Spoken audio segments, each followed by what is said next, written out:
Hello guys, welcome to Sumanth talks. అయితే మనకి కంప్లీట్‌గా ఫైనల్‌గా అయితే ఎన్నో రోజుల నుంచి వెయిట్ చేస్తున్న ఐపీఎల్ 2025 తాలూకా షెడ్యూల్ అయితే రిలీజ్ అయిందనమాట. ఏ రోజు ఏ ఏ మ్యాచ్‌లున్నాయి ఏంటి అని చెప్పి. బట్ మనందరికీ తెలిసిందే ఏంటంటే ఎన్ని సీజన్స్ అయినా, ఎన్ని మ్యాచ్‌లొచ్చినా, ఎన్ని టీమ్స్ ఉన్నా సరే ఒక టీమ్‌ని మాత్రం ఎక్కువగా ఫోకస్ చేస్తూ ఉంటారు. సో, ఎవరి ఫ్యాన్ అయినా అవ్వచ్చు, ఎవరి టీమ్‌నైనా ఫాలో చేయొచ్చు. బట్ ఆర్‌సీబీ అంటే మాత్రం ప్రతి ఒక్కరికి ఏదో ఒక రకంగా ఇంట్రెస్ట్ అయితే ఖచ్చితంగా ఉంటదనమాట. సో, అదే రకంగా మనం ఈరోజు షెడ్యూల్ వచ్చిన తర్వాత ఆర్‌సీబీ యొక్క కొన్ని మ్యాచెస్ అయితే చాలా ఇంట్రెస్టింగ్‌గా ఉండబోతున్నాయి గైస్. అందులో ఫస్ట్ వన్ వచ్చేసి మొదటిగా అంటే ఐపీఎల్ ఓపెనింగ్ మ్యాచే వీళ్ళైతే ఒక ఇంట్రెస్టింగ్ కాంబినేషన్ అయితే ఫిక్స్ చేశారు. సో, కోల్‌కతాతో అలాగే ఆర్‌సీబీ. సో, రెండింటిని కలిపి మార్చి 22వ తేదీనైతే మనకి ఫస్ట్ మ్యాచ్ అయితే జరగబోతుందనమాట. సో, మనకు తెలిసిందే ఇప్పుడు ఆర్‌సీబీలో ఇప్పుడు చాలా చేంజెస్ జరిగినాయి. అంటే లివింగ్‌స్టోన్, ఫిల్ సాల్ట్, అలాగే కృణాల్ పాండ్యా, భువనేశ్వర్ కుమార్, సో, చాలా నోటెడ్ ప్లేయర్స్ అయితే వచ్చారనమాట. సో, ఎక్కువ మంది ఏం ఎక్స్‌పెక్ట్ చేస్తున్నారు అంటే ఈసారి ఖచ్చితంగా ఆర్‌సీబీ తాలూకా పర్‌ఫార్మెన్స్ అయితే ఇంప్రూవ్ అవుతది అని చాలామంది నమ్మకాలతో ఉన్నారనమాట.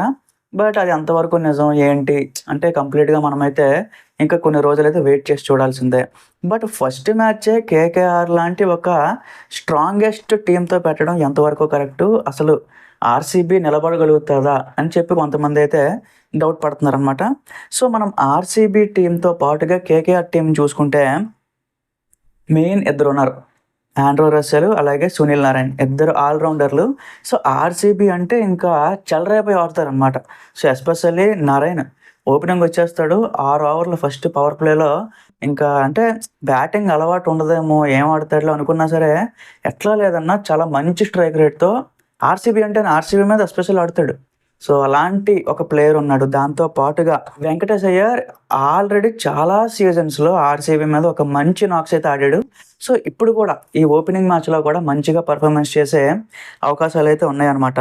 సో, ఇంకొకటేంటి అంటే క్వింటన్ డికాక్ అలాగే వాళ్ళతో పాటుగా కొంతమంది ఇప్పుడు ఫెర్గుసన్. సో, ఇట్లా కొంతమంది ఔట్‌డేటెడ్ ప్లేయర్స్ ఉన్నారు. అలాగే ఎప్పుడు ఫామ్‌లోకి వస్తారో తెలియని ప్లేయర్స్ కూడా చాలామందైతే ఉన్నారనమాట. సో, మెయిన్ ఇంట్రెస్టింగ్ ఫ్యాక్ట్స్ ఇందులో చూసుకుంటే కేకేఆర్‌కి ముఖ్యంగా ముగ్గురు మెయిన్ పిల్లర్స్ నా ఉద్దేశం. ఫస్ట్ వన్ సునీల్ నారాయణ్, రింకు సింగ్ అలాగే వెంకటేష్ అయ్యర్. వీళ్ళ ముగ్గురు అయితే ఫస్ట్ మ్యాచ్‌లో అయితే ఖచ్చితంగా ఒక వండర్స్ చేయబోతున్నారు అని చెప్పి నాకైతే స్ట్రైక్ అవుతుంది గైస్. సో, అగైన్ ఆ రోజు ఇంకా మ్యాచ్ సిట్యుయేషన్స్ ఎట్లా ఉంటాయి ఏంటనేసి మనమైతే వెయిట్ చేసి చూడాలి. అలాగే ఆర్‌సీబీలో లివింగ్‌స్టోన్, ఫిల్ సాల్ట్ రీసెంట్‌గా జరిగిన వన్‌డే సిరీస్ అలాగే టీ20 ఆ రెండింటిని కంపేర్ చేస్తే వాళ్ళ పెర్ఫార్మెన్స్ కూడా పర్వాలేదు. ఒక మాదిరిగా అయితే జరిగింది. మరీ అంత అట్టర్ ఫ్లాప్ అలా ఏం చెప్పలేము. బానే జరిగింది వాళ్ళ పెర్ఫార్మెన్స్ కూడా.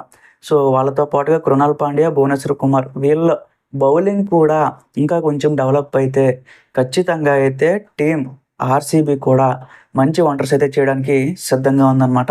ఈ 2 టీమ్స్ తాలూకా పెర్ఫార్మెన్స్ ఏ లెవెల్‌లో ఉంటాయో మనకు తెలిసిందే. దాంతో పాటుగా మనం మెయిన్ చూసేది ఇంకా ఆ పర్సన్ కోసమే విరాట్ కోహ్లీ. సో, మరి ఐపీఎల్‌లో ఎలాంటి నాక్స్ ఆడబోతున్నాడు? ఎలాంటి మ్యాచ్ విన్నింగ్ నాక్స్ ఆడబోతున్నాడు అని చెప్పి చాలామందైతే వెయిట్ చేస్తున్నారు గైస్. సో, ఈ మ్యాచ్ మీద, ఈ ఓపెనింగ్ మ్యాచ్ మీద మీ ఒపీనియన్ ఏంటో, అలాగే మీ ఎక్స్‌పెక్టేషన్ ఏంటో ఒకసారి కిందన కామెంట్ చేసి చెప్పండి. Thank you.